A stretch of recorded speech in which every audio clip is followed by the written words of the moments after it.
And so with that, I basically conclude that the best station in the game is Hutton Orbital. And while yes, it's nice that you get a free Anaconda for going there, it's nice to do it once. And, you know, considering that it takes quite a bit of time to travel there, I think there might be better options. In fact, there are stations that do sell replacement organ carriers, I mean slaves, and heavy drugs, which is a bonus. I say that number 5 is Fleet Carrier. You've got to be kidding me.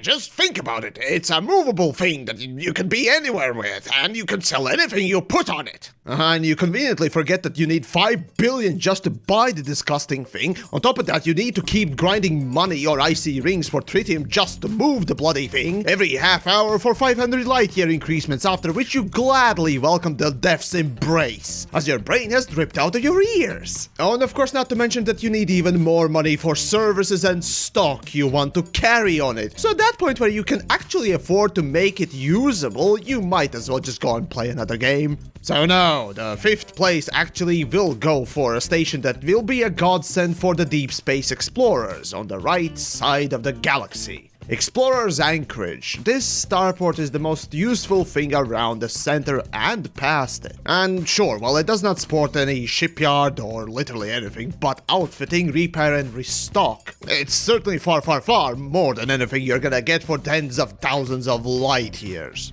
Yeah, unless you count randos with fleet carriers. Okay, well, accept that, of course. Still, this anchorage for a long time was and still is a rest stop for the weary travelers from the deep, dark reaches of space. Well, kinda poetic, don't you think? Speaking of home away from home, how about the actual attempt at the second bubble, the Colonium? People actually live there, and now that we have engineers out there, so pray tell, what would be the best station in that remote region? As a surprise to me, this surprisingly is not a surprise when Jameson Station is the best out there, and yes, I know how it's pronounced technically, but English not being phonetically correct can go shove a cactus up the ass! Anyways, the thing that started Colonia, the thing that was literally the only one for years, I think, this is also the most potent of the nuggets you're gonna get out there. Oh, and as a surprise as well, unlike all stations in the bubble, Jameson Station also has almost all services except for Material Trader, and that's it. Not even stations in the bubble has this many available. I checked! Now, I know what you must be wondering right about now. Wow, you told us about the best stations not in the bubble. How about you give us another station that is in the most remote regions of space so we can choose not to go there? Well, fine, you snarky prick. You want a station? You want it in the bubble where everyone lives? And you want it special? Like Alliance Weaponized Grade Special? Well, look no further than Jensen Gateway in 64 SETI. The starport offers all the crucial multi-role ships, and has a decent selection of modules, and has a manufactured material trader, and on top of that, it's also, currently at least, ruled by Lee Young-rui, making everything sold there cheaper. And sure, obviously this is number 3, so there are 2 better stations, but frankly, this is the best you'll get if you want cheap stuff as your home base that anyone can go to. At this point, this actually is the only starport in this list that resides on a planet. Now, I specifically excluded planetary bases due to the bothersome landings that always take far longer to do than the ones in space. But then, if this is number 2, what is so special about it? Ah yes, Isola Prospect in Breslau, the heart of Empire, is a special station that offers literally every module and every ship in the game. So as a home base, you would want for nothing. And maybe it would be worth actually going down there every time if you knew that no matter what you needed, it would always be there. Still, the reason why this is number 2 is due to a massive, disgusting hairy mole. I mean, if the station was a human, Imperials would have shot it in the face long ago. So clearly no, I'm not referring that it's Imperial. No. Well yes, you have the privilege of having literally everything in the game in one station. Well, that privilege comes at a 20% more increasing cost. Yeah, I'll let that sink in for now.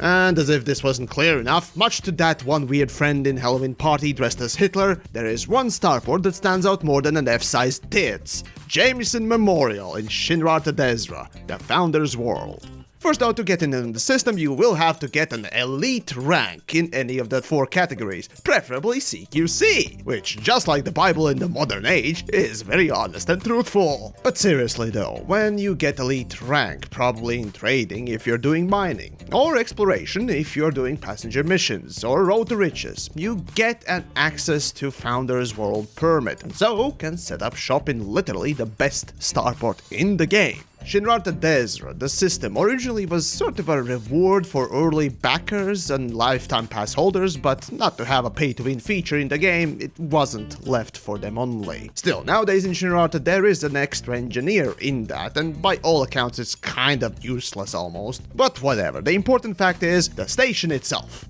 Without compromise, while other stations can sell out of a given module, Jameson never does. On top of that, it sells everything. Every module, every ship in the game can be bought here, including Guardian stuff and other experimental crap.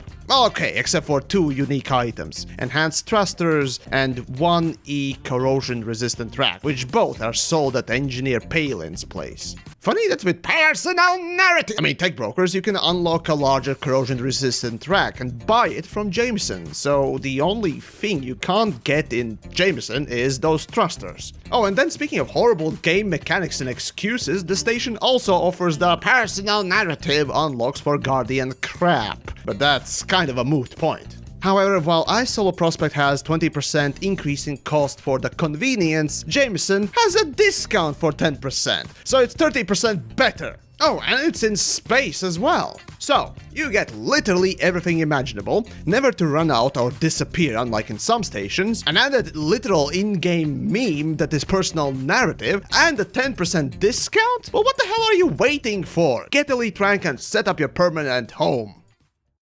As for honorable mentions, well, the first one goes out to Ohm City in LHS 20. No, it will not resist you or some other lame physics joke. No, the station is the closest decent Lee Young-rui starport to New Player's Zone. While sure it doesn't have much decent stuff, it's a pretty decent first home after leaving the newbie zone, as it has those Lee Young-rui discounts.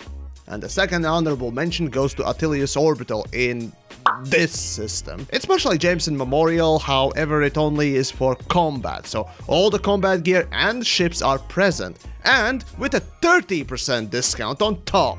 Problem, however, is you need an elite rank, or that prestige rank, in CQC. So yeah, it ain't happening. Regardless, hopefully you've enjoyed this list, and I say big thanks to Exigeous for inspiring it in the first place. After all, he made the whole thing about the home stations and what else, so this was the primary inspiration for it. Other than that, if you want to support my work a little bit more, even by a single buck a month, it's greatly appreciated over at Patreon. Links down below. Otherwise, in the comments, do let me know what are your preferred home bases and why you chose them. For me, for example, the long-time base was a cook station in Chipiapus. I kinda still don't remember why I chose it, but there you go.